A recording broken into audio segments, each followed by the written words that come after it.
Hi friends, ಹೇಗಿದ್ದೀರಾ? I hope ಎಲ್ಲರೂ ಕೂಡ ಚೆನ್ನಾಗಿದ್ದೀರಾ ಅಂತ ಅಂದ್ಕೊಂಡಿದ್ದೀನಿ.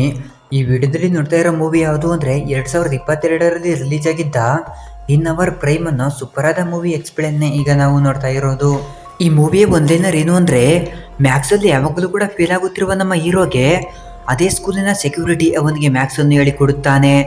ಆದರೆ ಅದರಿಂದ ನಮ್ಮ ಹೀರೋಗೆ ಒಂದು ಪ್ರಾಬ್ಲಮ್ ಬರುತ್ತೆ. ನಮ್ಮ ಹೀರೋ ಆ ಸಮಸ್ಯೆಯಿಂದ ತಪ್ಪಿಸಿಕೊಳ್ಳುತ್ತಾನೆ ಇಲ್ವಾ, ಹಾಗೇನೆ ಆ ಸೆಕ್ಯೂರಿಟಿ ಯಾರು ಎಂಬುದನ್ನು ತುಂಬಾನೇ ಇಂಟ್ರೆಸ್ಟಿಂಗ್ ಆಗಿ ಹೇಳಿರುವುದೇ ಈ ಸಿನಿಮಾದ ಸ್ಟೋರಿ ಲೈನ್. ಸೊ ಇನ್ನು ಕೂಡ ತಡ ಮಾಡದೆ ಮೂವಿಯನ್ನು ಸ್ಟಾರ್ಟ್ ಮಾಡೋಣ. ಮೂವಿ ಸ್ಟಾರ್ಟ್ ಆಗುತ್ತಿದ್ದಂತೆ ಒಂದು ಸ್ಕೂಲ್ನಲ್ಲಿ ನಮ್ಮ ಹೀರೋವನ್ನು ತೋರಿಸುತ್ತಾರೆ. ಅವನ ಊರಿನಲ್ಲಿ ದೊಡ್ಡ ಸ್ಕೂಲ್ನಲ್ಲಿ ಓದುತ್ತಿದ್ದಾನೆ. ಅವನ ಹೆಸರು ಹ್ಯಾನ್. ಆದರೆ ಅಲ್ಲಿ ಓದುತ್ತಿರುವವರೆಲ್ಲರೂ ಕೂಡ ಶ್ರೀಮಂತರ ಮಕ್ಕಳು. ನಮ್ಮ ಹೀರೋವನ್ನು ಬಿಟ್ಟು ಅಲ್ಲಿ ಎಂದಿನಂತೆ ಕ್ಲಾಸ್ ನಡೆಯುತ್ತಿದೆ. ಅಲ್ಲಿ ಮ್ಯಾಥ್ಸ್ ಟೀಚರ್ ಬೋರ್ಡ್ನ ಮೇಲೆ ಒಂದು ಪ್ರಾಬ್ಲಮ್ ಅನ್ನು ಬಿಡಿಸಿ, ನಿಮ್ಮೆಲ್ಲರಿಗೂ ಕೂಡ ಇದು ಅರ್ಥವಾಯ್ತಾ ಎಂದಾಗ ಎಲ್ಲರೂ ಕೂಡ ಹೌದು ಎಂಬಂತೆ ತಲೆಯನ್ನು ಅಲುಗಾಡಿಸುತ್ತಾರೆ. ಅಲ್ಲಿ ಯಾರಿಗೂ ಕೂಡ ಇದು ಅರ್ಥವಾಗದೇ ಇದ್ದರೂ ಕೂಡ ಅರ್ಥವಾಗಿದೆ ಎಂಬಂತೆ ಅವನಿಗೆ ಹೇಳುತ್ತಾರೆ. ನಿಜಕ್ಕೂ ಇವರೆಲ್ಲರೂ ಕೂಡ ಟ್ಯೂಷನ್ಗೂ ಕೂಡ ಹೋಗುತ್ತಿದ್ದಾರೆ. ಅಲ್ಲಿಗೆ ಹೋಗಿ ಈ ಪ್ರಾಬ್ಲಮ್ ಅನ್ನು ಕಲಿತುಕೊಳ್ಳಬೇಕು ಅಂದುಕೊಳ್ಳುತ್ತಿದ್ದಾರೆ. ಆದರೆ ನಮ್ಮ ಹೀರೋನ ಬಳಿ ಟ್ಯೂಷನ್ಗೆ ಹೋಗುವುದಕ್ಕೂ ಕೂಡ ದುಡ್ಡಿಲ್ಲ. ಅಷ್ಟೇ ಅಲ್ಲ, ಇವನಿಗೆ ಮ್ಯಾಥ್ಸ್ ಸ್ವಲ್ಪವೂ ಕೂಡ ಬರುವುದಿಲ್ಲ. ವಿದ್ಯಾರ್ಥಿಗಳು ಒಬ್ಬರು ಕೂಡ ಡೌಟನ್ನು ಕೇಳದೇ ಇದ್ದಾಗ, ಮಕ್ಕಳೇ ನಿಮ್ಮನ್ನು ನೋಡುತ್ತಿದ್ದರೆ ನನಗೆ ಹೆಮ್ಮೆ ಅನಿಸುತ್ತೆ. ನಾನು ಏನು ಹೇಳಿದರೂ ಕೂಡ ತಕ್ಷಣವೇ ಕಲಿತುಕೊಳ್ಳುತ್ತೀರಾ ಎನ್ನುತ್ತಾನೆ. ನಮ್ಮ ಹೀರೋಗೆ ಮ್ಯಾಥ್ಸ್ನಲ್ಲಿ ತುಂಬಾನೇ ಕಡಿಮೆ ಮಾರ್ಕ್ಸ್ ಬಂದಿದೆ. ಆದ್ದರಿಂದ ಮ್ಯಾಥ್ಸ್ ಟೀಚರ್ ಅವನನ್ನು ಕರೆದು, ಹೀಗೇನೆ ಮುಂದುವರಿದರೆ ನಮ್ಮ ಸ್ಕೂಲ್ಗೆ ನಿನ್ನಿಂದ ಕೆಟ್ಟ ಹೆಸರು ಬರುತ್ತೆ. ನಾನು ಒಬ್ಬ ಟೀಚರ್ ಆಗಿ ಈ ಮಾತನ್ನು ಹೇಳಬಾರದು, ಆದರೆ ನೀನು ಟಿಸಿಯನ್ನು ತೆಗೆದುಕೊಂಡು ಬೇರೆ ಸ್ಕೂಲ್ಗೆ ಹೋಗಬಹುದಲ್ವಾ ಎನ್ನುತ್ತಾನೆ. ಆ ಮಾತನ್ನು ಕೇಳಿ ಹೀರೋಗೆ ತುಂಬಾನೇ ಫೀಲ್ ಆಗುತ್ತೆ. ನಮ್ಮ ಹೀರೋ ಆ ಸ್ಕೂಲ್ನ ಹಾಸ್ಟೆಲ್ನಲ್ಲೇ ಇದ್ದಾನೆ. ಅವನ ಜೊತೆ 3 ಜನ ಸ್ನೇಹಿತರು ಇರುತ್ತಾರೆ. ಅವರು ಹೀರೋಗೆ ಸೆಕ್ಯೂರಿಟಿಗೆ ಗೊತ್ತಾಗದಂತೆ ನೀನು ಬಾರ್ಗೆ ಹೋಗಿ 3 ಬಿಯರನ್ನು ತೆಗೆದುಕೊಂಡು ಬಾ ಎನ್ನುತ್ತಾರೆ.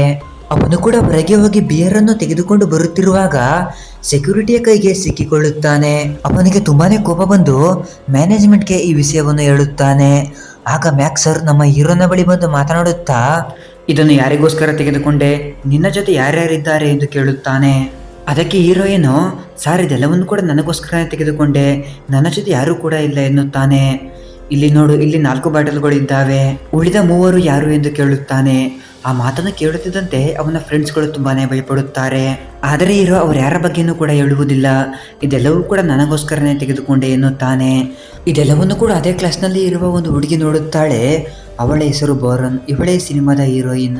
ಫ್ರೆಂಡ್ಗಳ ಹೆಸರನ್ನು ಹೇಳಿಲ್ಲದೆ ಇರುವುದರಿಂದ ಅವರು ನಮ್ಮ ಹೀರೋನ ಬಳಿ ಬಂದು, ತುಂಬಾನೇ ಟ್ಯಾಂಕ್ಸ್ ಕಣೋ, ನೀನು ನಮ್ಮ ಹೆಸರನ್ನು ಹೇಳಲಿಲ್ಲ, ನೀನೇನೇ ನಮ್ಮ ನಿಜವಾದ ಫ್ರೆಂಡ್, ತಗೋ ಈ ದುಡ್ಡನ್ನು ಇಟ್ಟಿಕೋ ಎಂದು ಅವನಿಗೆ ದುಡ್ಡನ್ನು ಕೊಡುತ್ತಾನೆ. ಆದರೆ ಹೀರೋ ಬೇಡ ಬೇಡ ಎನ್ನುತ್ತಾನೆ.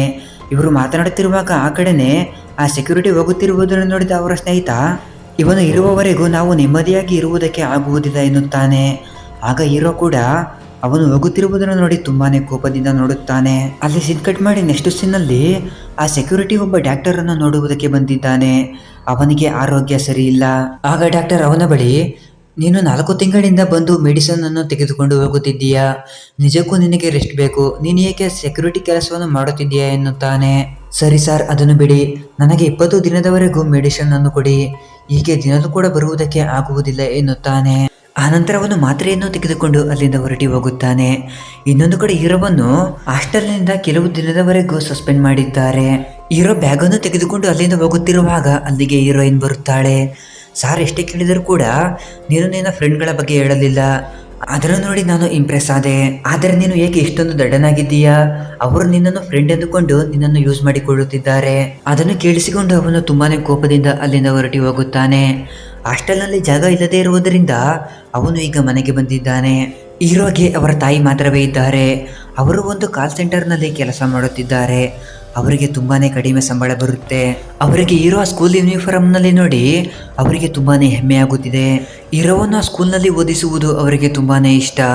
ಅವರು ಶ್ರೀಮಂತರಾಗಿಲ್ಲದೇ ಇದ್ದರೂ ಕೂಡ ಹೀರೋವನ್ನು ತುಂಬಾನೇ ಕಷ್ಟಪಟ್ಟು ಅಲ್ಲಿ ಓದಿಸುತ್ತಿದ್ದಾರೆ. ಮಗನೇ ಏಕೆ ಬಂದಿದ್ದೀಯಾ ಎಂದು ಕೇಳಿದಾಗ, ಹಾಸ್ಟೆಲ್ನಲ್ಲಿ ಸಸ್ಪೆಂಡ್ ಮಾಡಿದ್ದಾರೆ ಎಂಬ ವಿಷಯವನ್ನು ಅವರ ಅಮ್ಮನಿಗೆ ಗೊತ್ತಾದರೆ ಅವರು ತುಂಬಾನೇ ದುಃಖ ಪಡುತ್ತಾರೆ ಎಂದು, ನಾನು ಸುಮ್ಮನೆ ಬುಕ್ಕನ್ನು ತೆಗೆದುಕೊಂಡು ಹೋಗುವುದಕ್ಕೆ ಬಂದಿದ್ದೀನಿ ಎನ್ನುತ್ತಾನೆ. ಅವನು ಬುಕ್ಕನ್ನು ತೆಗೆದುಕೊಂಡು ಅಲ್ಲಿಂದ ಹೊರಟಿ ಹೋಗುತ್ತಾನೆ. ಅವನೀಗ ಹಾಸ್ಟೆಲ್ಗೂ ಕೂಡ ಹೋಗುವುದಕ್ಕೆ ಆಗುವುದಿಲ್ಲ, ಹಾಗೇನೆ ಮನೆಗೂ ಕೂಡ ಹೋಗುವುದಕ್ಕೆ ಆಗುವುದಿಲ್ಲ. ಆಗಲೇ ಜೋರಾಗಿ ಮಳೆ ಬರುವುದಕ್ಕೂ ಕೂಡ ಸ್ಟಾರ್ಟ್ ಆಗುತ್ತೆ. ಆಗ ಹೀರೋ ನೆನೆಯಬಾರದು ಎಂದು ಸ್ಕೂಲ್ನ ಒಂದು ಬಿಲ್ಡಿಂಗ್ನ ಕೆಳಗೆ ನಿಂತುಕೊಳ್ಳುತ್ತಾನೆ. ಆಗ ಅವನನ್ನು ಸೆಕ್ಯೂರಿಟಿ ನೋಡಿ, ಲೋ, ನಿನಗೆ ಎಷ್ಟು ಸಾರಿ ಹೇಳಿದ್ರು ಕೂಡ ನೀನು ಕೇಳುವುದಿಲ್ವಾ? ಮರ್ಯಾದೆಯಿಂದ ಹಾಸ್ಟೆಲ್ಗೆ ಹೋಗು ಎನ್ನುತ್ತಾನೆ. ಆಗ ಅವನು, ನಾನು ಒಳಗೆ ಹೋಗುವುದಕ್ಕೆ ಆಗುವುದಿಲ್ಲ, ಎಲ್ಲವೂ ಕೂಡ ನಿನ್ನಿಂದಲೇ, ನನ್ನನ್ನು ಸಸ್ಪೆಂಡ್ ಮಾಡಿದ್ದಾರೆ ಎಂದು ಹೇಳುತ್ತಿದ್ದಂತೆ ಅವನು ಕೂಡ ಫೀಲ್ ಆಗಿ ನನ್ನಿಂದಲೇ ಇವನು ಸಸ್ಪೆಂಡ್ ಆಗಿದ್ದಾನೆ ಎಂದುಕೊಂಡು ಅವನನ್ನು ಅವನ ಮನೆಗೆ ಕರೆದುಕೊಂಡು ಹೋಗುತ್ತಾನೆ. ಇಲ್ಲಿ ನೋಡು, ಈ ಒಂದು ದಿನ ಮಾತ್ರವೇ ಇಲ್ಲಿರು, ಬೆಳಗ್ಗೆ ಆಗುತ್ತಿದ್ದಂತೆ ನೀನು ಇಲ್ಲಿಂದ ಹೊರಟಿ ಹೋಗಬೇಕು ಎನ್ನುತ್ತಾನೆ. ಇವನಿಗೆ ಪಜಲ್ಸ್ ಅನ್ನು ಸಾಲ್ವ್ ಮಾಡುವುದು ಎಂದರೆ ತುಂಬಾನೇ ಇಷ್ಟ. ಅವನು ಪಜಲ್ಸ್ ಅನ್ನು ಸಾಲ್ವ್ ಮಾಡುತ್ತಿರುವಾಗ ಎನ್ನ ಬ್ಯಾಗ್ನಲ್ಲಿ ಒಂದು ಕ್ವಶನ್ ಪೇಪರ್ ಇರುವುದನ್ನು ನೋಡುತ್ತಾನೆ. ನಿಜಕ್ಕೂ ಅದು ಸ್ಕೂಲ್ನವರು ಕೊಟ್ಟಿರುವ ಅಸೈನ್ಮೆಂಟ್. ಅದರಲ್ಲಿ ತುಂಬಾನೇ ಸಮ್ಗಳನ್ನು ಕೊಟ್ಟಿದ್ದಾರೆ, ಆದರೆ ನಮ್ಮ ಹೀರೋ ಅವ್ಯಾವನ್ನು ಕೂಡ ಕಂಪ್ಲೀಟ್ ಮಾಡಿಲ್ಲ. ಆಗ ಸೆಕ್ಯೂರಿಟಿ ಆ ಸಮ್ಮನ್ನು ನೋಡುತ್ತಾನೆ. ಮರುದಿನ ಬೆಳಗ್ಗೆ ಆಗುತ್ತಿದ್ದಂತೆ ಆ ಸೆಕ್ಯೂರಿಟಿ ಅವನನ್ನು ಹೇಳಿಸಿ ಸ್ಕೂಲ್ಗೆ ಕಳಿಸುತ್ತಾನೆ. ಆಗ ಅವನು ಕೂಡ ಸ್ಕೂಲ್ಗೆ ಹೋಗುತ್ತಾನೆ. ಸ್ಕೂಲ್ನಲ್ಲಿ ಆ ಮ್ಯಾಕ್ಸ್ ಸರ್ ಬಂದು ಎಲ್ಲರೂ ಕೂಡ ಅಸೈನ್ಮೆಂಟ್ ಅನ್ನು ಕಂಪ್ಲೀಟ್ ಮಾಡಿದ್ದೀರಾ ಎಂದು ಕೇಳಿದಾಗ ಆಗ ಹೀರೋ ಅವನ ಪೇಪರ್ ಅನ್ನು ತೆಗೆದು ನೋಡಿದಾಗ ಅದರಲ್ಲಿ ಇದ್ದ ಎಲ್ಲ ಸಮ್ಗಳನ್ನು ಕೂಡ ಯಾರೋ ಕಂಪ್ಲೀಟೇ. ಇಷ್ಟಕ್ಕೂ ಇದನ್ನು ಯಾರು ಸಾಲ್ವ್ ಮಾಡಿದ್ದಾರೆ ಎಂದು ನಮ್ಮ ಹೀರೋ ಯೋಚನೆ ಮಾಡುತ್ತಾ ಅದನ್ನು ನೋಡುತ್ತಿರುವಾಗ ಆಗ ಮ್ಯಾಥ್ಸ್ ಟೀಚರ್ ನಮ್ಮ ಹೀರೋವನ್ನು ಒಂದು ಕ್ವಶನ್ ಅನ್ನು ಕೇಳುತ್ತಾರೆ. ಆಗ ಹೀರೋ ಪೇಪರ್ನಲ್ಲಿರುವ ಆನ್ಸರ್ ಅನ್ನು ನೋಡಿಕೊಂಡು ಆನ್ಸರ್ ಮಾಡುತ್ತಾನೆ. ಅದನ್ನು ಕೇಳಿ ಅವನು ತುಂಬಾನೇ ಶಾಕ್ ಆಗುತ್ತಾನೆ. ಇದು ತುಂಬಾನೇ ಕಷ್ಟವಾದ ಪ್ರಾಬ್ಲಮ್, ಆದರೆ ನೀನು ಚೆನ್ನಾಗಿ ಸಾಲ್ವ್ ಮಾಡಿದ್ದೀಯಾ ಎಂದು ಹೀರೋಗೆ ಹೇಳುತ್ತಾನೆ. ಆಗ ಹೀರೋ ಈ ಪ್ರಾಬ್ಲಮ್ ಅನ್ನು ಆ ಸೆಕ್ಯೂರಿಟಿಯೇ ಸಾಲ್ವ್ ಮಾಡಿದ್ದಾನೆ ಎಂದು ಅರ್ಥ ಮಾಡಿಕೊಳ್ಳುತ್ತಾನೆ. ಇವನ ಅಸೈನ್ಮೆಂಟ್ ಪೇಪರ್ ನಲ್ಲಿ ಎಲ್ಲಾ ಕ್ವಶನ್ಗಳು ಕೂಡ ಕಂಪ್ಲೀಟ್ ಆಗಿರುವುದನ್ನು ಹೀರೋಯಿನ್ ನೋಡುತ್ತಾಳೆ. ಅಲ್ಲಿ ಸೀನ್ ಕಟ್ ಮಾಡಿದ್ರೆ ನೆಕ್ಸ್ಟ್ ಸೀನ್ ನಲ್ಲಿ ಹೀರೋ ಸೆಕ್ಯೂರಿಟಿಯ ಬಳಿ ಹೋಗಿ ಅವರಿಗೆ ತುಂಬಾನೇ ಟ್ಯಾಂಕ್ಸ್ ಅನ್ನು ಹೇಳುತ್ತಾ ಇದನ್ನು ನೀವು ಹೇಗೆ ಸಾಲ್ವ್ ಮಾಡಿದ್ದೀರಾ ಎಂದು ಕೇಳುತ್ತಾನೆ. ಆಗ ಸೆಕ್ಯೂರಿಟಿ, ನೀನು ಮನೆ ಒಳಗೆ ಬರಬೇಡ, ಹೊರಗೆ ಹೋಗು ಎಂದು ಅವನನ್ನು ಹೊರಗೆ ಕಳಿಸುತ್ತಾರೆ. ಆಗ ಅವನ ಫ್ರೆಂಡ್ಗಳು ಅವನಿಗೆ ಒಂದು ವಿಚಾರವನ್ನು ಹೇಳುತ್ತಾರೆ. ಲೋ, ನಿನ್ನೆ ಮ್ಯಾಕ್ಸ್ ಸರ್ ಕೊಟ್ಟ ಸಮ್ ತುಂಬಾನೇ ಕಷ್ಟವಾಗಿತ್ತು. ಆ ಸಮ್ಮನ್ನು ನಮಗೆ ಟ್ಯೂಷನ್ ಮಾಡುವ ಟೀಚರ್ ಕೂಡ ಸಾಲ್ವ್ ಮಾಡುವುದಕ್ಕೆ ಆಗಲಿಲ್ಲ. ಈಗೇನೆ ಕ್ವಶನ್ಗಳನ್ನು ಕೊಟ್ಟರೆ ನಾವು ಪಾಸ್ ಆಗುವುದಕ್ಕೆ ಆಗುವುದಿಲ್ಲ ಎನ್ನುತ್ತಾರೆ. ಆಗ ಹೀರೋ ಆ ಸೆಕ್ಯೂರಿಟಿಯನ್ನೇ ನೆನೆಸಿಕೊಳ್ಳುತ್ತಾನೆ. ನೇರವಾಗಿ ಅವನ ಬಳಿ ಹೋಗಿ ಈ ಸಮ್ಮನ್ನು ನನಗೆ ಹೇಳಿಕೊಡುತ್ತೀರಾ ಎನ್ನುತ್ತಾನೆ. ಆದರೆ ಅವನು ಅವನನ್ನು ಹೊರಗೆ ಕಳಿಸುತ್ತಾನೆ. ಆದರೆ ನಮ್ಮ ಹೀರೋ ಅವರನ್ನು ಬಿಡದೆ ಪುನಃ ಅವರ ಬಳಿನೇ ಹೋಗುತ್ತಾನೆ. ಆದರೆ ಸೆಕ್ಯೂರಿಟಿ ಅವನಿಗೆ ಬೋದು ಕಳಿಸುತ್ತಾನೆ. ಒಂದು ದಿನ ಮ್ಯಾಥ್ಸ್ ಟೀಚರ್ ಉಳಿದ ಟೀಚರ್ಗಳ ಜೊತೆ ಚೆನ್ನಾಗಿ ಓದದ ಮಕ್ಕಳನ್ನು ಟಿಸಿ ಕೊಟ್ಟು ಅವರನ್ನು ಕಳಿಸೋಣ, ಅವರಿಂದ ನಮ್ಮ ಸ್ಕೂಲ್ಗೇನೆ ಕೆಟ್ಟ ಹೆಸರು ಎಂದು ನಮ್ಮ ಹೀರೋನ ಹೆಸರನ್ನು ಕೂಡ ಅದರಲ್ಲಿ ಮೆನ್ಷನ್ ಮಾಡಿರುತ್ತಾನೆ. ಅವರು ಮಾತನಾಡಿದ್ದೆಲ್ಲವನ್ನು ಕೂಡ ಆ ಸೆಕ್ಯೂರಿಟಿ ಕೇಳಿಸಿಕೊಳ್ಳುತ್ತಾನೆ. ಆ ಸೆಕ್ಯೂರಿಟಿ ಅವನ ಮನೆ ಬಳಿ ಹೋದಾಗ ಅಲ್ಲಿ ಪುನಃ ನಮ್ಮ ಹೀರೋ ನಿಂತಿರುತ್ತಾನೆ. ಅವನನ್ನು ನೋಡಿದಂತೆ ನಮ್ಮ ಹೀರೋ ನನಗೆ ಮ್ಯಾಥ್ಸ್ ಅನ್ನು ಹೇಳಿಕೊಡಿ ಎಂದು ಅವನು ತುಂಬಾನೇ ಬೇಡಿಕೊಳ್ಳುತ್ತಾನೆ. ಅವನಿಗೆ ತಂದೆ ಇಲ್ಲವೆಂಬ ವಿಚಾರ ಆ ಸೆಕ್ಯೂರಿಟಿಗೂ ಕೂಡ ಗೊತ್ತಾಗುತ್ತೆ. ಅದರಿಂದ ಅದಕ್ಕೆ ಒಪ್ಪಿಕೊಳ್ಳುತ್ತಾನೆ. ಆದರೆ ಒಂದು ಕಂಡೀಷನ್, ನೀನು ಪ್ರತಿದಿನವೂ ಕೂಡ ನನಗೆ ರೋಸ್ ಮಿಲ್ಕ್ ಅನ್ನು ತೆಗೆದುಕೊಂಡು ಬಂದು ಕೊಡಬೇಕು ಎನ್ನುತ್ತಾನೆ. ಅದಕ್ಕೆ ನಮ್ಮ ಹೀರೋ ಸರಿ ಎನ್ನುತ್ತಾನೆ. ಸೆಕ್ಯೂರಿಟಿಗೆ ಒಬ್ಬ ಫ್ರೆಂಡ್ ಇದ್ದಾನೆ, ಅವನು ನಮ್ಮ ಸೆಕ್ಯೂರಿಟಿಯನ್ನು ನೋಡುವುದಕ್ಕೆ ಬಂದಿದ್ದಾನೆ. ನಿಜಕ್ಕೂ ಈ ಸೆಕ್ಯೂರಿಟಿ ನಾರ್ತ್ ಕೊರಿಯಾಗೆ ಸೇರಿದವನು. ಕೆಲವು ಸಮಸ್ಯೆಗಳಿಂದ ಅವನು ಈಗ ಸೌತ್ ಕೊರಿಯಾಗೆ ಬಂದಿದ್ದಾನೆ. ಹಾಗೆ ಅವನು ಸೌತ್ ಕೊರಿಯಾಗೆ ಬರುವುದಕ್ಕೆ ಪ್ರಯತ್ನ ಮಾಡುತ್ತಿರುವಾಗ ಈ ಫ್ರೆಂಡೇ ಅವನಿಗೆ ಹೆಲ್ಪ್ ಅನ್ನು ಮಾಡಿದ್ದಾನೆ. ಈ ಫ್ರೆಂಡ್ನ ಕೆಲಸವೇ ನಾರ್ತ್ ಕೊರಿಯಾದಿಂದ ಸೌತ್ ಕೊರಿಯಾಗೆ ಬರುವವರಿಗೆ ಸಹಾಯ ಮಾಡುವುದು. ಆ ಫ್ರೆಂಡ್ ಯಾವಾಗೆಲ್ಲ ಸೆಕ್ಯೂರಿಟಿಯನ್ನು ನೋಡುವುದಕ್ಕೆ ಬರುತ್ತಾನೋ ಆಗೆಲ್ಲವೂ ಕೂಡ ಗಿಫ್ಟ್ ಅನ್ನು ತೆಗೆದುಕೊಂಡು ಬಂದು ಕೊಡುತ್ತಾನೆ. ಈಗಲೂ ಕೂಡ ಒಂದು ಗಿಫ್ಟ್ ಅನ್ನು ತೆಗೆದುಕೊಂಡು ಬಂದು ಕೊಡುತ್ತಾನೆ. ಆದರೆ ಸೆಕ್ಯೂರಿಟಿ, ನಾನು ಇದನ್ನು ಫ್ರೀಯಾಗಿ ತೆಗೆದುಕೊಳ್ಳುವುದಿಲ್ಲ, ತೆಗೆದುಕೋ ಈ ದುಡ್ಡನ್ನು ಎನ್ನುತ್ತಾನೆ. ಹಾಗೆ ಅವನು ಹೇಳುತ್ತಿರುವಾಗ ಫ್ರೆಂಡ್ನ ಬುಕ್ಕಿನಲ್ಲಿ ಒಂದು ಲೆಕ್ಕವನ್ನು ನೋಡುತ್ತಾನೆ. ಅದರಲ್ಲಿ ತಪ್ಪಿರುವುದನ್ನು ನೋಡಿ ಅವನಿಗೆ ಹೇಳುತ್ತಾನೆ. ಆಗ ಅವನು ಕೂಡ ಲೆಕ್ಕ ಮಾಡಿ ನೋಡಿದಾಗ ಶಾಕ್ ಆಗುತ್ತಾನೆ. ನಮ್ಮ ಹೀರೋಗೆ ಮ್ಯಾಥ್ಸ್ ಅನ್ನು ಹೇಳಿಕೊಡುತ್ತೀನಿ ಎಂದು ಹೇಳಿರುವುದರಿಂದ ಅವನು ಕೂಡ ಇಲ್ಲಿಗೆ ಬಂದಿರುತ್ತಾನೆ. ನಾನು ನಿನಗೆ ಹೇಳಿಕೊಡುತ್ತೀನಿ, ಆದರೆ ತಪ್ಪದೆ ನೀನು 3 ರೂಲ್ಸ್ ಅನ್ನು ಫಾಲೋ ಮಾಡಬೇಕು. 1, ನೀನು ಇಲ್ಲಿಗೆ ಬಂದಿರುವಂತೆ ಯಾರಿಗೂ ಕೂಡ ಗೊತ್ತಾಗಬಾರದು. 2ನೇದಾಗಿ, ನೀನು ಮ್ಯಾಥ್ಸ್ನ ಬಗ್ಗೆ ಬಿಟ್ಟು ಬೇರೆ ವಿಚಾರದ ಬಗ್ಗೆ ನನ್ನ ಜೊತೆ ಮಾತನಾಡಬಾರದು. ಇನ್ನು 3ನೇಯದ್ದು, ನಾನು ನಿನಗೆ ಮ್ಯಾಥ್ಸ್ ಅನ್ನು ಹೇಳಿಕೊಡುತ್ತೀನಿ, ಆದರೆ ನಿನಗೆ ಬರುವ ಮಾರ್ಕ್ಸ್ನ ಬಗ್ಗೆ ನನಗೆ ಹೇಳಬಾರದು, ನಾನು ಕೂಡ ಅದರ ಬಗ್ಗೆ ಕೇಳುವುದಿಲ್ಲ. ಆಗ ಹೀರೋನು ಕೂಡ ಅದೆಲ್ಲವೂ ಕೂಡ ಒಪ್ಪಿಕೊಳ್ಳುತ್ತಾನೆ. ಆಗ ಅವನು ಕೂಡ ಈ ಡೀಲ್ಗೆ ಒಪ್ಪಿಕೊಳ್ಳುತ್ತಾನೆ. ಆಗ ಅವನು ಬೋರ್ಡ್ನ ಮೇಲೆ ಒಂದು ಟ್ರಯಾಂಗಲ್ ಅನ್ನು ಬರೆದು ಈ ಏರಿಯಾವನ್ನು ನೀನು ಡಿಫೆಂಡ್ ಮಾಡು ಎನ್ನುತ್ತಾನೆ. ಆಗ ಹೀರೋ, ಇದು ತುಂಬಾನೇ ಚಿಕ್ಕ ಕ್ವಶನ್, 30 ಎನ್ನುತ್ತಾನೆ. ಆಗ ಅವನು ಅದು ತಪ್ಪು ಎನ್ನುತ್ತಾನೆ. ಆಗ ಹೀರೋ ಆ ಬೋರ್ಡ್ನ ಬಳಿ ಹೋಗಿ ಆ ಸಮ್ಮನ್ನು ಮಾಡಿ 30 ಎಂದು ಪುನಃ ಹೇಳುತ್ತಾನೆ. ಆಗ ಅವನು, ನೀನು ಈ ಕ್ವಶನ್ ಅನ್ನು ಮೊದಲು ಅರ್ಥ ಮಾಡಿಕೊಳ್ಳಬೇಕು. ಆಗ ಅವನು ಟ್ರಯಾಂಗಲ್ನ ಸುತ್ತ ಒಂದು ರೌಂಡ್ ಅನ್ನು ಹಾಕಿ, ನಾನು ಈ ಟ್ರಯಾಂಗಲ್ ಅನ್ನು ಪೂರ್ತಿಯಾಗಿ ಡಿಪೆಂಡ್ ಮಾಡು ಅಂತ ಹೇಳಿದೆ. ಆದರೆ ಟ್ರಯಾಂಗಲ್ನ ಸುತ್ತ ಕಣ್ಣಿಗೆ ಕಾಣಿಸದಂತಹ ಒಂದು ರೌಂಡ್ ಇದೆ. ನೀನು ಕೇವಲ ಟ್ರಯಾಂಗಲ್ ಅನ್ನು ಮಾತ್ರವೇ ನೋಡಿದೆ. ನೀನು ಫಾರ್ಮುಲಾವನ್ನು ಕಲಿಯುವುದನ್ನು ಬಿಟ್ಟು ಅದನ್ನು ಅರ್ಥ ಮಾಡಿಕೊಳ್ಳುವುದಕ್ಕೆ ಪ್ರಯತ್ನ ಮಾಡು, ಆಗಲೇ ನಿನಗೆ ಆನ್ಸರ್ ಸಿಗುತ್ತೆ ಎನ್ನುತ್ತಾನೆ. ಆಗ ಅವನು ಎಪಲ್ಸ್ ಎನ್ನುತ್ತಿದ್ದರೆ ಎಪಲ್ಸ್ ಅಂದರೆ ಏನು ಎಂದು ಅವನು ಕೇಳುತ್ತಾನೆ. ಆಗಲೇ ಒಂದು ಚಿಕ್ಕ ಫ್ಲಾಶ್ ಬ್ಯಾಕ್ ಅನ್ನು ತೋರಿಸುತ್ತಾರೆ. ಇಬ್ಬರು ಚಿಕ್ಕ ಮಕ್ಕಳು ಒಂದು ದೊಡ್ಡ ಸಮಸ್ಯೆಯನ್ನು ಸಾಲ್ವ್ ಮಾಡಿರುವುದರಿಂದ ಆ ದೇಶದ ಪ್ರೈಮ್ ಮಿನಿಸ್ಟರ್ ಅವರಿಬ್ಬರಿಗೂ ಕೂಡ ಸುಂದರವಾದ 2 ಪೆನ್ನನ್ನು ಅವರಿಬ್ಬರಿಗೂ ಕೂಡ ಕೊಡುತ್ತಾನೆ.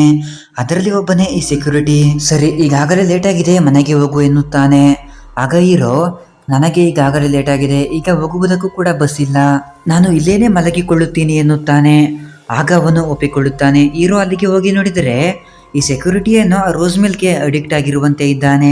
ಅಲ್ಲೇ ಒಂದು ಹಳೆ ರೇಡಿಯೋ ಇದೆ, ಅದನ್ನು ಆನ್ ಮಾಡಿದರೆ ಒಂದು ಹಾಡು ಬರುತ್ತೆ. ಅದರಲ್ಲಿ ಬರುತ್ತಿರುವ ಹಾಡುವೆಂದರೆ ಈ ಸೆಕ್ಯೂರಿಟಿಗೆ ತುಂಬಾನೇ ಇಷ್ಟ.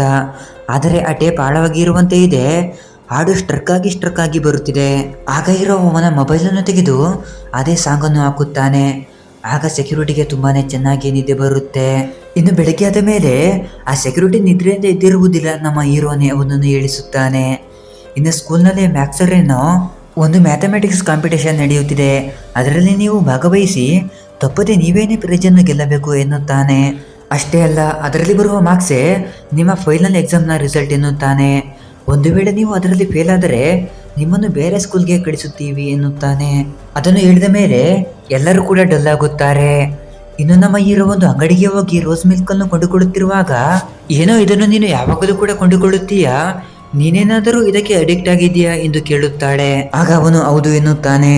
ನಮ್ಮ ಹೀರೋಗೆ ಒಂದು ದೊಡ್ಡ ಸಮ್ಮನ್ನು ಕೊಟ್ಟು ಅದನ್ನು ಸಾಲ್ವ್ ಮಾಡುವೆಂದು ಹೇಳಿದರೆ ನಮ್ಮ ಹೀರೋನು ಕೂಡ ಅದನ್ನು ಸಾಲ್ವ್ ಮಾಡುತ್ತಾನೆ. ಹಾಗೆ ಇವರು ಮಾತನಾಡುತ್ತಿರುವಾಗ ಸೆಕ್ಯೂರಿಟಿ ರೀಮನ್ ಐಪತಿಸ್ ಎಂಬ ಒಂದು ಮಾತನ್ನು ಅನ್ನುತ್ತಾನೆ. ಅದರ ಬಗ್ಗೆ ಹೀರೋಗೂ ಕೂಡ ಗೊತ್ತಿರುವಂತೆ ಇದೆ, ಇದು ಒಂದು ಸಮ್, ಇದನ್ನು ಯಾರು ಕೂಡ ಸಾಲ್ವ್ ಮಾಡುವುದಕ್ಕೆ ಆಗಿಲ್ಲ ಅಲ್ಲವಾ ಎಂದು ಕೇಳಿದರೆ ನಿಜಕ್ಕೂ ಆ ಸಮ್ಮನ್ನು ಇಬ್ಬರು ಸಾಲ್ವ್ ಮಾಡಿದ್ದಾರೆ. ಅದರಲ್ಲಿ ಒಬ್ಬನೇ ಈ ಸೆಕ್ಯೂರಿಟಿ, ಇನ್ನೊಬ್ಬ ಯಾರು ಎಂದರೆ ಆ ಪೆನ್ನನ್ನು ಬಹುಮಾನವಾಗಿ ತೆಗೆದುಕೊಂಡ ಅಲ್ವಾ ಆ ಹುಡುಗ. ಈಗ ಏನೋ ನಮ್ಮ ಹೀರೋ ತುಂಬಾನೇ ಚೆನ್ನಾಗಿ ಮ್ಯಾಥ್ಸ್ ಅನ್ನು ಮಾಡುತ್ತಿದ್ದಾನೆ. ನಮ್ಮ ಹೀರೋನ ಜೊತೆ ಓದುತ್ತಿರುವ ಹುಡುಗನಿಗೆ ಮಾರ್ಕ್ಸ್ ಕಮ್ಮಿ ಬಂದಿರುವುದರಿಂದ ಅವನನ್ನು ಈಗ ಬೇರೆ ಸ್ಕೂಲ್ಗೆ ಕಳಿಸುತ್ತಿದ್ದಾರೆ. ಅವನನ್ನು ಹೊರಗೆ ಕಳಿಸಿ ಹೀರೋ ದುಃಖದಿಂದ ಕುಳಿತಿರುವಾಗ ಅಲ್ಲಿಗೆ ಹೀರೋಯಿನ್ ಬರುತ್ತಾಳೆ. ಇವರಿಬ್ಬರು ಅಲ್ಲಿ ಮಾತನಾಡುತ್ತಿರುವಾಗ ಅಲ್ಲಿಗೆ ಹೀರೋಯಿನ್ ನಮ್ಮ ಬಂದು, ಯಾರವನು, ಅವನ ಜೊತೆ ಏಕೆ ಮಾತನಾಡುತ್ತಿದ್ದೀಯಾ ಎಂದು ಕೇಳುತ್ತಾಳೆ. ನಮ್ಮ ರೇಂಜ್ಗೆ ಅವನ ಜೊತೆ ಹೆಂಗ್ ಮಾತನಾಡುತ್ತೀಯಾ ಎಂದು ಕೇಳುತ್ತಾಳೆ. ಆಗ ಇವಳು, ಅವನು ತುಂಬಾ ಒಳ್ಳೆಯವನು, ನಮ್ಮ ರೀತಿ ಅವನ ಬಳಿ ದುಡ್ಡಿಲ್ಲದೆ ಇದ್ದರೂ ಕೂಡ ಅವನು ತುಂಬಾನೇ ಒಳ್ಳೆಯವನು ಎನ್ನುತ್ತಾಳೆ. ಅವನು ನನ್ನ ಫ್ರೆಂಡು, ನಾನು ಅವನ ಜೊತೆನೇ ಮಾತನಾಡುತ್ತೀನಿ ಎನ್ನುತ್ತಾಳೆ. ಸರಿ, ನಿನ್ನ ಕಾಂಪಿಟೇಷನ್ ಬಗ್ಗೆ ನನಗೆ ಗೊತ್ತಾಗಿದೆ, ನಿನಗೆ ಮ್ಯಾಥ್ಸ್ ನಲ್ಲಿ ತುಂಬಾನೇ ಕಡಿಮೆ ಮಾರ್ಕ್ಸ್ ಬರುತ್ತಿದೆ, ಆದ್ದರಿಂದ ನಿನಗೆ ಬೇರೆ ಟ್ಯೂಷನ್ ಟೀಚರ್ ಅನ್ನು ಅಪಾಯಿಂಟ್ ಮಾಡಿದ್ದೀನಿ. ನಿನ್ನ ಹೊಸ ಟೀಚರ್ ಯಾರು ಎಂದರೆ ನಿನ್ನ ಮ್ಯಾಥ್ಸ್ ಟೀಚರೇ ಅವರು ಎನ್ನುತ್ತಾಳೆ. ಅದನ್ನು ಕೇಳುತ್ತಿದ್ದಂತೆ ಹೀರೋಯಿನ್ಗೆ ಶಾಕ್ ಆಗುತ್ತೆ. ಆ ಮ್ಯಾಥ್ಸ್ ಟೀಚರ್ ಸ್ಕೂಲ್ನಲ್ಲಿ ಅಲ್ಲದೆ ಮನೆಯಲ್ಲೂ ಕೂಡ ಟ್ಯೂಷನ್ ಅನ್ನು ಮಾಡುತ್ತಿದ್ದಾನೆ. ಅವನ ಬಳಿಗೆ ಟ್ಯೂಷನ್ಗೆ ತುಂಬಾನೇ ಜನರು ಹೋಗುತ್ತಿದ್ದಾರೆ. ಆ ಕಾಂಪಿಟೇಷನ್ ಅನ್ನು ನೆನೆಸಿಕೊಂಡು ನಮ್ಮ ಹೀರೋ ತುಂಬಾನೇ ದುಃಖ ಪಡುತ್ತಿದ್ದಾನೆ.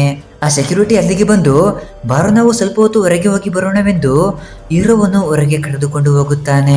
ಆಗ ಹೀರೋ, ನನ್ನ ಫ್ರೆಂಡ್ಗೆ ಒಬ್ಬನಿಗೆ ಮಾರ್ಕ್ಸ್ ಕಡಿಮೆ ಬಂದವೆಂದು ಅವನನ್ನು ಬೇರೆ ಸ್ಕೂಲ್ಗೆ ಟ್ರಾನ್ಸ್ಫರ್ ಮಾಡಿದ್ದಾರೆ, ನಂತರ ನನ್ನನ್ನೇ ಮಾಡುತ್ತಾರೆ ಎಂದು ಈಗ ಬೇರೆ ಆ ಕಾಂಪಿಟೇಷನ್ ಬೇರೆ ಬರುತ್ತಿದೆ, ಈಗ ನಾನು ಏನು ಮಾಡಲಿ ಎಂದು ಅವನು ದುಃಖ ಪಡುತ್ತಿದ್ದರೆ, ಇಲ್ಲಿ ನೋಡು, ನಾನು ನಿನ್ನ ಸಮ್ಮನ್ನು ನೋಡಿದ್ದೀನಿ, ಅದರಲ್ಲಿ ನೀನು ಸ್ವಲ್ಪ ಮಾತ್ರವೇ ತಪ್ಪನ್ನು ಮಾಡಿದ್ದೀಯಾ, ನಿನಗೆ ಏನು ಕೂಡ ಗೊತ್ತಾಗುವುದಿಲ್ಲ, ನಿನಗೆ ಓದುವುದಕ್ಕೆ ಬರುವುದಿಲ್ಲವೆಂದು ಅವರು ಅಂದುಕೊಂಡರೆ ಅವರಿಗೆ ಪ್ರೂವ್ ಮಾಡಿ ತೋರಿಸು, ನಿನ್ನಿಂದ ಆಗುತ್ತೆ ಎಂದು ಅವನಿಗೆ ಮೋಟಿವೇಶನ್ ಮಾಡುವ ರೀತಿ ಮಾತನಾಡುತ್ತಾನೆ.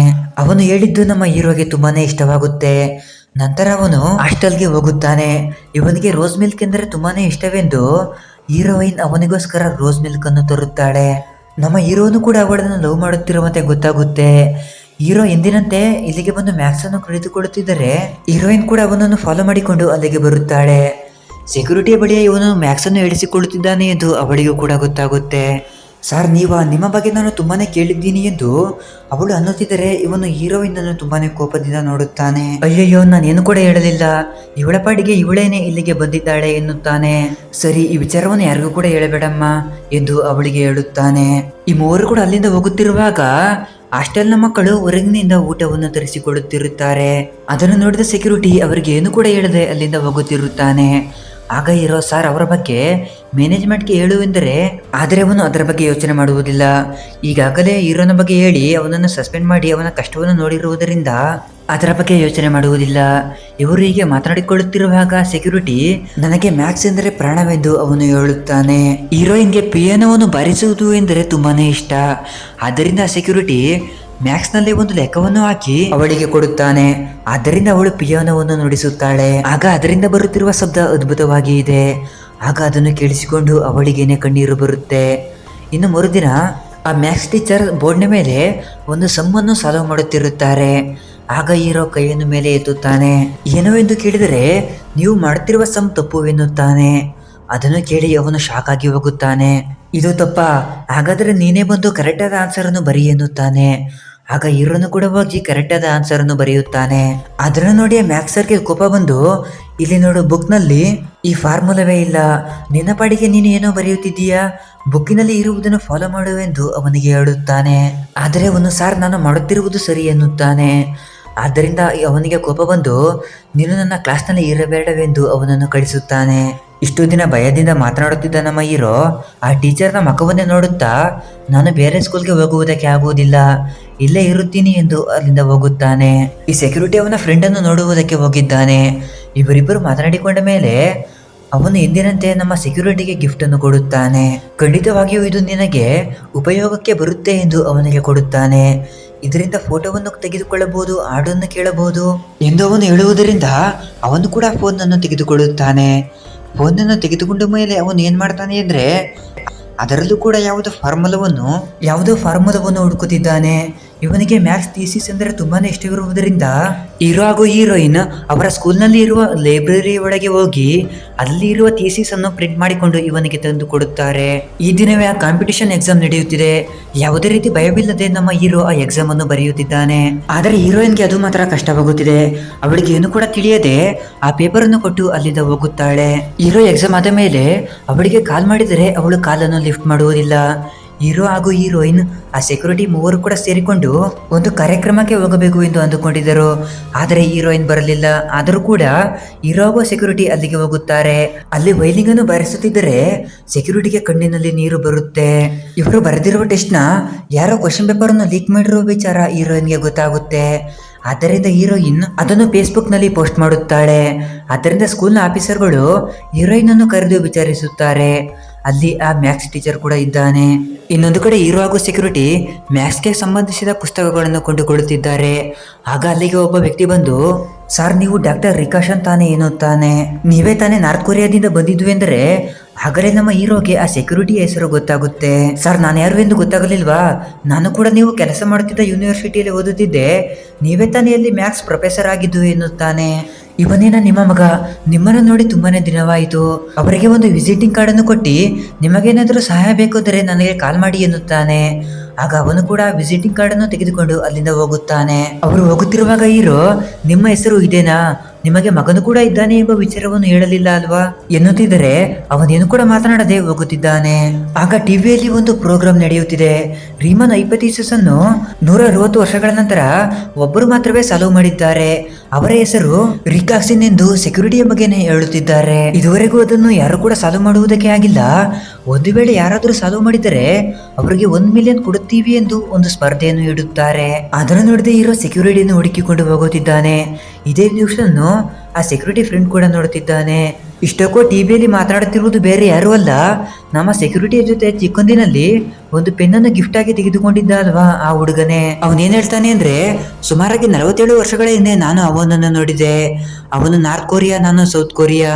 ಇದೇನೇ ಆ ಪೆನ್ ಎಂದು ಎಲ್ಲರಿಗೂ ಕೂಡ ತೋರಿಸುತ್ತಾನೆ. ಇನ್ನೊಂದು ಕಡೆ ಹೀರೋ ಆ ಸೆಕ್ಯೂರಿಟಿಯ ಬಳಿ ಬಂದು, ಆ ರೀಮನ್ ಹೈಪೋಥಿಸಿಸ್ ಅನ್ನು ನೀವೇ ತಾನೇ ಸಾಲ್ವ್ ಮಾಡಿದ್ದು, ನಾನೆಲ್ಲವನ್ನು ಕೂಡ ತಿಳಿದುಕೊಂಡೆ ಎಂದು ನಮ್ಮ ಹೀರೋ ಹೇಳುತ್ತಿದ್ದರೆ ಅವನು ತುಂಬಾನೇ ದುಃಖದಿಂದ ಆ ಹೆಸರನ್ನು ಮಾತ್ರ ನನಗೆ ಹೇಳಬೇಡ ಎನ್ನುತ್ತಾನೆ. ಇನ್ನೊಂದು ಕಡೆ ಸ್ಕೂಲ್ನ ಆಫೀಸರ್ಗಳು ಲ್ಯಾಬ್ ನಲ್ಲಿ ಇದ್ದ ಕ್ವಶನ್ ಪೇಪರ್ ಅನ್ನು ಯಾರು ಲೀಕ್ ಮಾಡಿದ್ದಾರೆ ಎಂದು ಸಿಸಿಟಿವಿ ಫುಟೇಜ್ ಅನ್ನು ತೆಗೆದು ನೋಡುತ್ತಾರೆ. ಅದರಲ್ಲಿ ಇರೋ ಸೆಕ್ಯೂರಿಟಿಗೋಸ್ಕರ ಕೆಲವು ಥೀಸಿಸ್ ಅನ್ನು ತೆಗೆದುಕೊಂಡು ಹೋಗಿದ್ದ ಅಲ್ವಾ, ಅದನ್ನು ಇವರು ನೋಡಿ ಇವನ್ನೇ ಲೀಕ್ ಮಾಡಿದ್ದಾನೆ ಎಂದು ಅವರೆಲ್ಲರೂ ಕೂಡ ಅಂದುಕೊಳ್ಳುತ್ತಾರೆ. ಆಗ ಮ್ಯಾಕ್ಸ್ ಸರ್ ನಮ್ಮ ಹೀರೋವನ್ನು ಕರೆದು ವಿಚಾರಿಸುತ್ತಾರೆ. ಆಗ ಹೀರೋ ಅದಕ್ಕೆ, ನಾನು ಥೀಸಿಸ್ಗಳ ಪ್ರಿಂಟ್ ಅನ್ನು ತೆಗೆದುಕೊಳ್ಳುವುದಕ್ಕೆ ಹೋಗಿದ್ದೆ ಎನ್ನುತ್ತಾನೆ. ಆದರೆ ಅವನು ಅದನ್ನು ನಂಬದೆ, ನಿನಗೆ 2 ಮಾತ್ರವೇ ಆಪ್ಷನ್ ಇದೆ, ಒಂದು ಈ ಸ್ಕೂಲನ್ನು ಬಿಟ್ಟು ಹೋಗುವುದು, ಇಲ್ಲ ಅಂದ್ರೆ ಜೈಲಿಗೆ ಹೋಗುವುದು ಎನ್ನುತ್ತಾನೆ. ಈ ಸೆಕ್ಯೂರಿಟಿ ಸೌತ್ ಕೊರಿಯಾದಲ್ಲಿ ಇದ್ದಾನೆ ಎಂದು ನಾರ್ತ್ ಕೊರಿಯಾದವರಿಗೆ ಗೊತ್ತಾಗುತ್ತೆ. ಆದ್ದರಿಂದ ಅವನನ್ನು ನಮ್ಮ ದೇಶಕ್ಕೆ ಕಳಿಸಿ, ಇಲ್ಲ ಅಂದ್ರೆ ನಿಮಗೆ ಸಮಸ್ಯೆಗಳು ಬರುತ್ತವೆ ಎಂದು ಅವನನ್ನು ಕರೆದುಕೊಂಡು ಬರುವುದಕ್ಕೆ ಅವನ ಫ್ರೆಂಡ್ ಅನ್ನು ಕಳಿಸಿದ್ದಾರೆ. ನಿಜಕ್ಕೂ ಅವನು ಯಾರಿಗೂ ಕೂಡ ಗೊತ್ತಾಗದಂತೆ ಅವಿಸಿರುವುದೇ ಈ ಫ್ರೆಂಡು.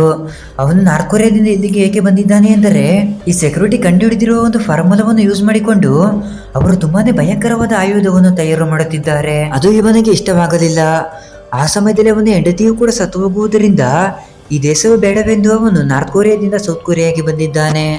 ಆಗಲೇ ಸೆಕ್ಯೂರಿಟಿಯ ಫ್ರೆಂಡ್ ಅವನ ಬಳಿ ಬಂದು, ನಿನ್ನನ್ನು ಆ ದೇಶದವರು ದೊಡ್ಡ ಸೈಂಟಿಸ್ಟ್ನ ರೀತಿ ನೋಡುತ್ತಿದ್ದಾರೆ, ನಿನ್ನನ್ನು ಆ ದೇಶದವರು ಕರೆಯುತ್ತಿದ್ದಾರೆ, ಪುನಃ ನೀನು ನಾರ್ತ್ ಕೊರಿಯಾಗೆ ಹೋಗಬೇಕು ಅನ್ನುತ್ತಾನೆ. ಆಗ ನಮ್ಮ ಸೆಕ್ಯೂರಿಟಿಗೆ ತುಂಬಾನೇ ಕೋಪ ಬಂದು ಆ ಫ್ರೆಂಡ್ ಅನ್ನು ಬೈಯುತ್ತಿದ್ದಾನೆ. ಆಗಲೇ ಅಲ್ಲಿಗೆ ನಮ್ಮ ಹೀರೋನು ಕೂಡ ಬರುತ್ತಾನೆ. ಆಗ ಅವನು ಅವನ ಡ್ರೆಸ್ ಅನ್ನು ಪ್ಯಾಕ್ ಮಾಡಿಕೊಂಡು, ನನ್ನನ್ನು ಯಾರು ಕೂಡ ಹುಡುಕಬೇಡಿ, ನಾನು ಇಲ್ಲಿಂದ ಹೋಗುತ್ತಿದ್ದೀನಿ ಎಂದು ಅವನು ಸ್ಟೇಷನ್ ಬಳಿ ಹೋಗಿ ಟಿಕೆಟ್ ಅನ್ನು ತೆಗೆದುಕೊಳ್ಳುತ್ತಾನೆ. ಆದರೆ ಅವನು ಅಲ್ಲಿಂದ ಹೋಗುವುದಕ್ಕೆ ಆಗುತ್ತಿಲ್ಲ. ಟಿವಿಯಲ್ಲಿ ಅವನ ಬಗ್ಗೆ ತುಂಬಾನೇ ಹೊಗಳಿ ಮಾತನಾಡುತ್ತಿದ್ದಾರೆ. ಆಗಲೇ ಸೆಕ್ಯೂರಿಟಿಗೆ ದೂರದಲ್ಲಿ ಅವನ ಮಗ ನಡೆದುಕೊಂಡು ಬರುತ್ತಿರುವಂತೆ ಕಾಣಿಸುತ್ತೆ. ಅವನು ಹತ್ತಿರಕ್ಕೆ ಹೋಗಿ ನೋಡಿದರೆ ಅವನು ಅವನ ಮಗನಲ್ಲ. ನಿಜಕ್ಕೂ ಅವನ ಮಗನಿಗೆ ಏನಾಗಿದೆ ಎಂದರೆ ಅವನು ಆಗಾಗ ನಾರ್ತ್ ಕೊರಿಯಾಗೆ ಹೋಗಬೇಕು ಅನ್ನುತ್ತಿದ್ದ. ಅದೇ ಸಮಯದಲ್ಲಿ ಅವರಿಬ್ಬರ ಮಧ್ಯೆ ಜಗಳವಾಗಿ ಆ ಸೆಕ್ಯೂರಿಟಿಯ ಕೋಪದಿಂದ ಅವನ ಮಗನಿಗೆ ಹೊಡೆಯುತ್ತಾನೆ. ಅವನ ಮಗ ಕೋಪದಿಂದ ಸಮುದ್ರದಲ್ಲಿ ಈಜಿಕೊಂಡು ನಾರ್ತ್ ಕೊರಿಯಾಗೆ ಹೋಗಬೇಕು ಎಂದು ಅವನು ಹಾಗೆ ಸಮುದ್ರದಲ್ಲಿ ಬಿದ್ದು ಈಜಿಕೊಂಡು ಹೋಗುತ್ತಿರುವಾಗ ಅಲ್ಲಿರುವ ಮಿಲಿಟರಿಯವರು ಅವನನ್ನು ಶೂಟ್ ಮಾಡಿ ಸಾಯಿಸುತ್ತಾರೆ. ಇನ್ನೊಂದು ಕಡೆ ನಮ್ಮ ಹೀರೋನೇ ಆ ಕ್ವಶನ್ ಪೇಪರ್ ಅನ್ನು ಲೀಕ್ ಮಾಡಿದ್ದ ಅಂದುಕೊಂಡಿದ್ರು ಅಲ್ವಾ, ಅದರಲ್ಲಿ ಇವನ ತಪ್ಪೇನುವಿಲ್ಲವೆಂದು ಅವನನ್ನು ಅಲ್ಲಿಂದ ಕಳಿಸುತ್ತಾರೆ. ಇನ್ನು ಹೀರೋ ಮನೆಗೆ ಬಂದು ಸೆಕ್ಯೂರಿಟಿ ಹೊರಟು ಹೋದೆವೆಂದು ದುಃಖ ಪಡುತ್ತಿರುತ್ತಾನೆ. ಇನ್ನು ಮರುದಿನ ಬೆಳಗ್ಗೆ ಹೀರೋ ಟ್ರಾನ್ಸ್ಫರ್ ಲೆಟರ್ ಅನ್ನು ಬರೆದು ಆ ಮ್ಯಾಕ್ಸ್ ಸರ್ಗೆ ಕೊಡುತ್ತಾನೆ. ಈಗ ನೀನು ಕರೆಕ್ಟ್ ಆದ ಡಿಸಿಷನ್ ಅನ್ನು ತೆಗೆದುಕೊಂಡಿದ್ದೀಯಾ, ನೀನು ಹೋಗಬಹುದು ಎಂದು ಆ ಮ್ಯಾಕ್ಸ್ ಸರ್ ಅನ್ನುತ್ತಾನೆ. ಇನ್ನೊಂದು ಕಡೆ ಸೆಕ್ಯೂರಿಟಿ ಎಲ್ಲೂ ಕೂಡ ಹೋಗಿಲ್ಲ, ಒಂದು ಹೋಟೆಲ್ ನಲ್ಲಿ ಇದ್ದಾನೆ. ಹೀರೋ ಟ್ರಾನ್ಸ್ಫರ್ ಆಗಿದ್ದಾನೆ ಎಂಬ ವಿಚಾರವನ್ನು ತಿಳಿದುಕೊಂಡು ಅವನಿಗೆ ಸ್ವಲ್ಪ ದುಃಖವಾಗುತ್ತೆ. ಇದಕ್ಕೂ ಮೊದಲು ಒಂದು ಮ್ಯಾಕ್ಸ್ ಎಕ್ಸಾಮ್ ಅನ್ನು ಬರೆದಿದ್ರಲ್ವ ನಮ್ಮ ಹೀರೋ, ಅದರ ರಿಸಲ್ಟ್ ಈ ದಿನನೇ. ಅದರ ರಿಸಲ್ಟ್ ಅನ್ನು ಅನೌನ್ಸ್ ಮಾಡುವುದಕ್ಕೆ ಒಂದು ಗ್ರ್ಯಾಂಡ್ ಫಂಕ್ಷನ್ ರೀತಿ ಮಾಡುತ್ತಿದ್ದಾರೆ. ಆದರೆ ನಮ್ಮ ಹೀರೋ ಅಲ್ಲಿಂದ ಹೊರಟಿ ಹೋಗುತ್ತಿದ್ದಾನೆ. ಆಗಲೇ ಅಲ್ಲಿಗೆ ಹೀರೋಯಿನ್ ಬಂದು, ನೀನು ಎಲ್ಲಿಗೂ ಕೂಡ ಟ್ರಾನ್ಸ್ಫರ್ ಆಗಿ ಹೋಗಬಾರದುವೆಂದು ಅವನ ಬ್ಯಾಗ್ ಅನ್ನು ತೆಗೆದುಕೊಂಡು ಒಳಗೆ ಹೊರಟಿ ಹೋಗುತ್ತಾಳೆ. ಆಗ ಅವನು ಕೂಡ ಮಾಡುವುದಕ್ಕೆ ಏನು ಕೂಡ ಆಗದೆ ಒಳಗೆ ಬರುತ್ತಾನೆ. ಒಳಗೆ ತುಂಬಾನೇ ಜನ ಸ್ಟೂಡೆಂಟ್ಗಳು ಆಡಿಟೋರಿಯಂ ನಲ್ಲಿ ಇದ್ದಾರೆ. ಆಗಲೇ ಇವೆಂಟ್ ಕೂಡ ಸ್ಟಾರ್ಟ್ ಆಗುತ್ತೆ. ಆ ಇವೆಂಟ್ಗೆ ಇಷ್ಟಾಗಿ ಬಂದಿರುವುದು ಬೇರೆ ಯಾರು ಕೂಡ ಅಲ್ಲ, ನಮ್ಮ ಸೆಕ್ಯೂರಿಟಿಯ ಜೊತೆ ಚಿಕ್ಕಂದಿನಲ್ಲಿ ಒಂದು ಪೆನ್ನನ್ನು ಗಿಫ್ಟ್ ಆಗಿ ತೆಗೆದುಕೊಂಡಿದ್ದ ಅಲ್ವಾ ಒಂದು ಹುಡುಗ, ಅವನೇ. ಅವನು ಸ್ಟೇಜ್ನ ಮೇಲೆ ನಮ್ಮ ಸೆಕ್ಯೂರಿಟಿಯ ಮಗೆ ಹೊಗಳುತ್ತಿದ್ದಾನೆ. ಅವನೇ ಹೈಪೋಥಿಸಿಸ್ ಅನ್ನು ಸಾಲ್ವ್ ಮಾಡಿದ್ದ. ಅವನಂತಹ ಒಬ್ಬ ಮ್ಯಾಥಮೆಟಿಕ್ಸ್ ಈ ಪ್ರಪಂಚದಲ್ಲಿ ಇಲ್ಲವೆಂದು ಅವನು ಹೇಳುತ್ತಿದ್ದರೆ ಆಗಲೇ ಸ್ಟೇಡಿಯಂನ ಒಳಗೆ ಆ ಸೆಕ್ಯೂರಿಟಿ ತುಂಬಾನೇ ಗರ್ವದಿಂದ ನಡೆದುಕೊಂಡು ಬರುತ್ತಿದ್ದಾನೆ. ಅವನ ಹೆಸರು ಎಲ್ಲರಿಗೂ ಕೂಡ ಗೊತ್ತು, ಆದರೆ ಅವನ ಮುಖವನ್ನು ಯಾರು ಕೂಡ ನೋಡಿಲ್ಲ. ಅವನು ನಡೆದುಕೊಂಡು ಬರುತ್ತಿದ್ದರೆ ಮ್ಯಾಥ್ಸ್ ಟೀಚರ್ ಅವನ ಎದುರಿಗೆ ಬಂದು, ಇಲ್ಲಿ ನೋಡಿ, ಅವರು ಮಾತನಾಡುತ್ತಿರುವಾಗ ಈ ರೀತಿ ಮಧ್ಯಕ್ಕೆ ಬರಬಾರದು, ದಯವಿಟ್ಟು ಹಿಂದಕ್ಕೆ ಹೋಗಿ ಎಂದು ಅವನು ಹೇಳುತ್ತಿದ್ದರೆ ಆಗ ನಮ್ಮ ಸೆಕ್ಯೂರಿಟಿ ಅವನ ಜೇಬ್ನಲ್ಲಿ ಇರುವ ಪೆನ್ ಅನ್ನು ತೆಗೆದು ತೋರಿಸುತ್ತಾನೆ. ಆಗ ಅವನ ಎದುರಿಗೆ ಇರುವ ವ್ಯಕ್ತಿ ಕೂಡ ಅರ್ಥ ಮಾಡಿಕೊಳ್ಳುತ್ತಾನೆ. ಆಗ ಅವನು ಕೂಡ ಪೆನ್ನನ್ನು ತೆಗೆದು ತೋರಿಸುತ್ತಾನೆ. ಆಗ ಸ್ಟೇಡಿಯಂನಲ್ಲಿ ಇರುವವರೆಲ್ಲರೂ ಕೂಡ ಶಾಕ್ ಆಗುತ್ತಾರೆ. ಆಗ ಅವನು ಸ್ಟೇಜ್ನಿಂದ ಕೆಳಗೆ ಬಂದು, ನಿನ್ನನ್ನು ನೋಡಿ ತುಂಬಾನೇ ದಿನವಾಯಿತು ಎಂದು ಅವನಿಗೆ ಸೆಕೆಂಡ್ ಅನ್ನು ಕೊಡುತ್ತಾನೆ. ನಿಮ್ಮ ಜೊತೆ ಸ್ವಲ್ಪ ವಿಚಾರವನ್ನು ಮಾತನಾಡಬೇಕು ಎಂದು ಆ ಸೆಕ್ಯೂರಿಟಿ ಸ್ಟೇಜ್ನ ಮೇಲೆ ಹೋಗಿ ಮಾತನಾಡುತ್ತಾನೆ. ನಾನು ನಿಮಗೆ ಸೆಕ್ಯೂರಿಟಿಯಾಗಿ ಮಾತ್ರವೇ ಗೊತ್ತು, ಆದರೆ ಈಗ ನಾನು ಮ್ಯಾಕ್ಸ್ ನಮಗೆ ಮಾತನಾಡುವುದಕ್ಕೆ ಹೋಗುತ್ತಿಲ್ಲ, ಒಬ್ಬ ಒಳ್ಳೆಯ ವಿದ್ಯಾರ್ಥಿ ಬಗ್ಗೆ ಮಾತನಾಡುವುದಕ್ಕೆ ಹೋಗುತ್ತಿದ್ದೀನಿ ಎಂದು ಅವನು ಬೇರೆ ಯಾರೂ ಅಲ್ಲ, ನಮ್ಮ ಹ್ಯಾನೆ. ನಾನು 2 ತಿಂಗಳ ಹಿಂದೆಯಿಂದಲೂ ಕೂಡ ಅವನಿಗೆ ಮ್ಯಾಥ್ಸ್ ಅನ್ನು ಹೇಳಿಕೊಡುತ್ತಿದ್ದೀನಿ. ಆದರೆ ಅವನು ಕೆಲವು ವಿಚಾರಗಳಿಗೆ ಭಯಪಟ್ಟು ಹೋಗಿದ್ದಾನೆ. ಆದರೆ ಅವನು ಒಳ್ಳೆಯ ಹುಡುಗ. ಆ ಕ್ವಶನ್ ಪೇಪರ್ ಅನ್ನು ಲೀಕ್ ಮಾಡಿದ್ದು ಯಾನಲ್ಲ, ಈ ಮ್ಯಾಥ್ಸ್ ಟೀಚರೇ ಎಂದು ಅವನು ಹೇಳುತ್ತಿದ್ದಂತೆ ಅಲ್ಲಿರುವವರೆಲ್ಲರೂ ಕೂಡ ಶಾಕ್ ಆಗುತ್ತಾರೆ. ನಿಜಕ್ಕೂ ಆ ಮ್ಯಾಥ್ಸ್ ಟೀಚರ್ ದುಡ್ಡಿಗೋಸ್ಕರ ಅದನ್ನು ಲೀಕ್ ಮಾಡಿದ್ದಾನೆ. ಆ ವಿಚಾರವನ್ನು ನಮ್ಮ ಸೆಕ್ಯೂರಿಟಿ ಕಂಡುಹಿಡಿದಿದ್ದಾನೆ. ಎಲ್ಲರೂ ಕೂಡ ಚೆನ್ನಾಗಿ ಓದಿ, ನಿಮಗೆ ಓದುವುದಕ್ಕೆ ಒಳ್ಳೆಯ ಅವಕಾಶವಿದೆ. ನನ್ನ ರೀತಿ ಸೆಲ್ಫಿಸ್ಟ್ ಆಗಿ ಇರಬೇಡಿ. ನಾನು ಆ ರೀತಿ ಇದ್ದಿದ್ದರಿಂದಲೇ ನನ್ನ ಫ್ಯಾಮಿಲಿಯನ್ನು ಕಳೆದುಕೊಂಡಿದ್ದೀನಿ ಎಂದು ತುಂಬಾನೇ ಫೀಲ್ ಆಗಿ ಮಾತನಾಡಿ ಅಲ್ಲಿಂದ ಹೊರಟಿ ಹೋಗುತ್ತಾನೆ. ಆಗ ಸ್ಟೇಡಿಯಂನಲ್ಲಿ ಇರುವವರೆಲ್ಲರೂ ಕೂಡ ಮೌನವಾಗುತ್ತಾರೆ. ಹೊರಗೆ ಅವನ ಫ್ರೆಂಡ್ ಕೂಡ ವೇಟ್ ಮಾಡುತ್ತಿದ್ದಾನೆ. ಅವರಿಬ್ಬರು ಕೂಡ ಕಾರಿನಿಂದ ಹೊರಟಿ ಹೋಗುತ್ತಾರೆ. ನಿನ್ನ ಫೋನನ್ನು ಕೊಡುವೆಂದು ಸೆಕ್ಯೂರಿಟಿಯ ಫೋನನ್ನು ತೆಗೆದುಕೊಂಡು ಕೆಳಗೆ ಎಸೆಯುತ್ತಾನೆ. ಏನು ನಡೆಯುತ್ತಿದೆ ಎಂದು ಅವನಿಗೆ ಅರ್ಥವಾಗುವುದಿಲ್ಲ. ಆಗ ಸೆಕ್ಯೂರಿಟಿಗೆ ಇವನು ಒಂದು ಕವರನ್ನು ಕೊಡುತ್ತಾನೆ. ಆ ಕವರನ್ನು ತೆಗೆದು ನೋಡಿದರೆ ಅದರಲ್ಲಿ ಒಂದು ಪಾಸ್ಪೋರ್ಟ್ ಹಾಗೇನೆ ಸೌತ್ ಕೊರಿಯಾಗೆ ಸಂಬಂಧಿಸಿದ ಒಂದು ಸಿಟಿಜನ್ ಕಾರ್ಡ್ ಇದೆ. ಅದನ್ನು ನೋಡಿ ಇವನಿಗೆ ತುಂಬಾನೇ ಹ್ಯಾಪಿ ಆಗುತ್ತೆ. ನಮ್ಮ ಹೀರೋ ಒಂಟೆಗೆ ಕುಳಿತಿರುವಾಗ ಅಲ್ಲಿಗೆ ಸೆಕ್ಯೂರಿಟಿಯ ಫ್ರೆಂಡ್ ಬಂದು, ನಿನಗೆ ಇದನ್ನು ಕೊಡುವುದಕ್ಕೆ ಹೇಳಿದ್ದಾರೆ, ಅವರು ತುಂಬಾನೇ ಬ್ಯುಸಿಯಾಗಿದ್ದಾರೆ, ಇಲ್ಲಿಗೆ ಬರುವುದಕ್ಕೆ ಆಗಲಿಲ್ಲ ಎನ್ನುತ್ತಾನೆ. ಆಗ ಹೀರೋ ಹಾಗೂ ಹೀರೋಯಿನ್ ಆ ಬಾಕ್ಸ್ ಅನ್ನು ಓಪನ್ ಮಾಡಿ ನೋಡುತ್ತಾರೆ. ಅದರಲ್ಲಿ ನೋಡಿದರೆ ಆ ಪೆನ್ ಇದೆ, ಅದರ ಜೊತೆನೆ ಮೊದಲು ಕಂಡುಹಿಡಿದ ಹೈಪೋಥಿಸಿಸ್ ನ ಫಾರ್ಮುಲಾವಿದೆ. ಅದನ್ನು ನೋಡಿ ಇವರಿಬ್ಬರು ಕೂಡ ಹ್ಯಾಪಿಯಾಗಿ ಫೀಲ್ ಆಗುತ್ತಾರೆ. ಇನ್ನು ಅಲ್ಲಿ ಸೀನ್ ಕಟ್ ಮಾಡಿ ಕೆಲವು ವರ್ಷಗಳ ನಂತರ ತೋರಿಸುತ್ತಾರೆ. ಈಗ ಹೀರೋ ಕಾಲೇಜ್ಗೆ ಜಾಯ್ನ್ ಆಗಿದ್ದಾನೆ. ಅವರ ಕಾಲೇಜ್ನಿಂದ ವಿಸಿಟಿಂಗ್ಗೋಸ್ಕರ ಒಂದು ಇನ್ಸ್ಟಿಟ್ಯೂಟ್ಗೆ ಕರೆದುಕೊಂಡು ಹೋಗುತ್ತಿದ್ದಾರೆ. ಅಲ್ಲಿ ಪ್ರೊಫೆಸರ್ ಯಾರು ಎಂದರೆ ನಮ್ಮ ಸೆಕ್ಯೂರಿಟಿನೇ. ಎಂದಿನಂತೆ ಅವನಿಗೋಸ್ಕರ ರೋಸ್ ಮಿಲ್ಕ್ ಅನ್ನು ತೆಗೆದುಕೊಂಡು ಹೋಗಿ ಅವನನ್ನು ಮೀಟ್ ಮಾಡುತ್ತಾನೆ. ಅವನನ್ನು ನೋಡುತ್ತಿದ್ದಂತೆ ಸೆಕ್ಯೂರಿಟಿ ತುಂಬಾನೇ ಹ್ಯಾಪಿಯಾಗಿ ಅವನನ್ನು ಹಗ್ ಮಾಡಿಕೊಳ್ಳುತ್ತಾನೆ. ಇನ್ನು ಅವರಿಬ್ಬರು ಕೂಡ ಸೇರಿಕೊಂಡು ಯಾವುದೋ ಸಮ್ಮನ್ನು ಸಾಲ್ವ್ ಮಾಡುತ್ತಿರುವಂತೆ ತೋರಿಸಿ ಈ ಮೂವಿಯನ್ನು ಎಂಡ್ ಮಾಡಿದ್ದಾರೆ. ಸೊ ಇದು ಫ್ರೆಂಡ್ಸ್ ಇವತ್ತಿನ ವಿಡಿಯೋ ಇಷ್ಟವಾಗಿದ್ದರೆ ಲೈಕ್ ಮಾಡಿ, ಹಾಗೆ ಚಾನಲ್ಗೆ ಸಬ್ಸ್ಕ್ರೈಬ್ ಮಾಡಿ. Thank you for watching.